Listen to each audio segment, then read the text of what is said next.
I'm old Snaylock.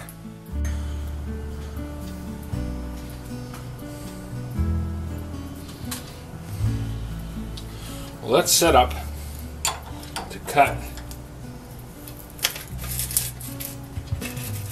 this shaft to size.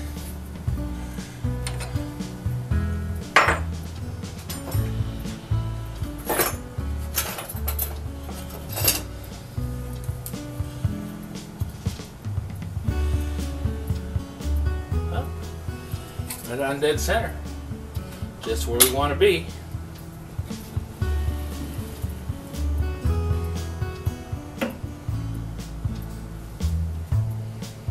I want to turn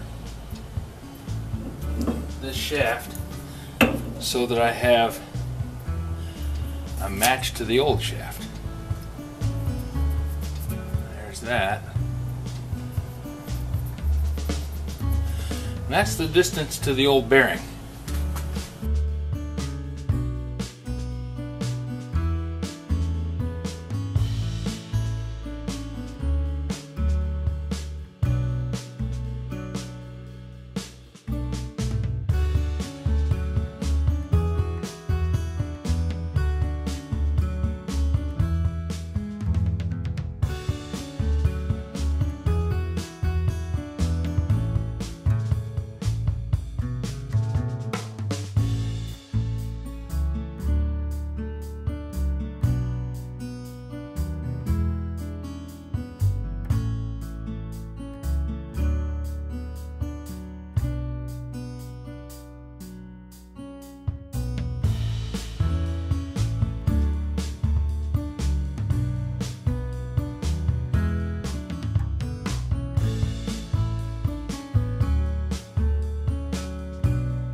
One inch 155.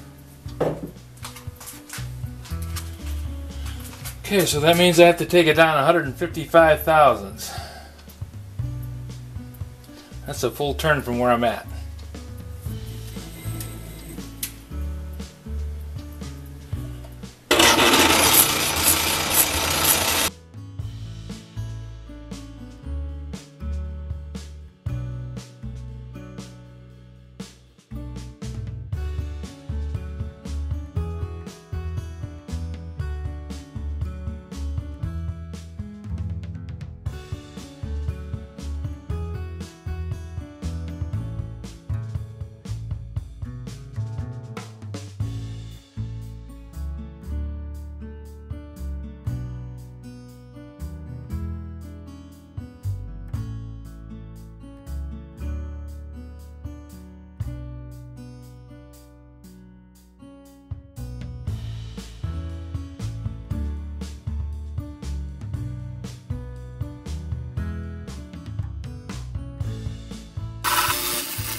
test fit of the shaft.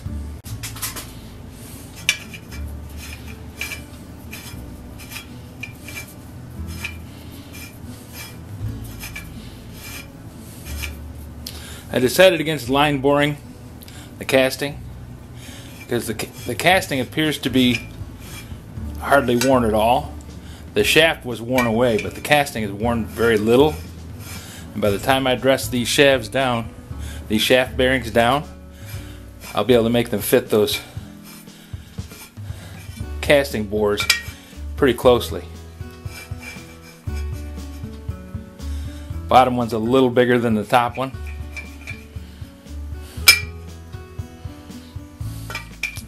Now, since this is a rough cut, I'm going to trim this down to the length it's supposed to be and turn the diameter of this down to match the original.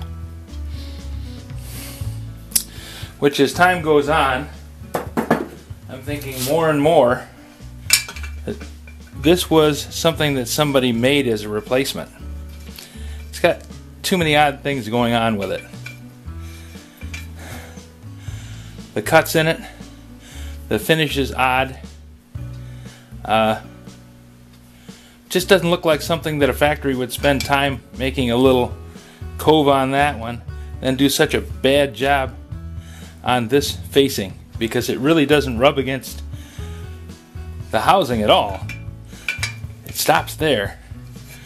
I think this is something that an amateur made up. So I don't know what a new one really looks like. I can make a guess. You can see that this radius and that, well, actually I guess you'd call them a cove on each end, is somewhat similar. This bearing diameter up here at the top is smaller than the bearing diameter down there.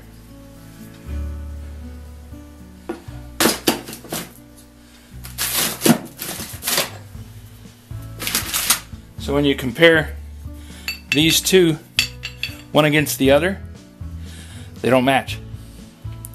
They don't even come close. The spacing is different. The bearing size is different. And now somebody really chopped up the set screws, but the set screw size is different. This is a 3/8 coarse thread. These are hard to tell anymore. They're so chewed up. But I think the interesting thing is the diameter of this bearing up at the top is smaller than the lower one. Usually that would indicate something that has more load on it. You put a larger diameter bearing on a part that has more load because it gives it more bearing surface. I don't know. This one is really gobbled up. That top part is pretty bad. So I think that this shaft wore down just because of the way the shaft is tapered. And this, by happenstance, just came out to be a size that's similar to this size, not by any plan.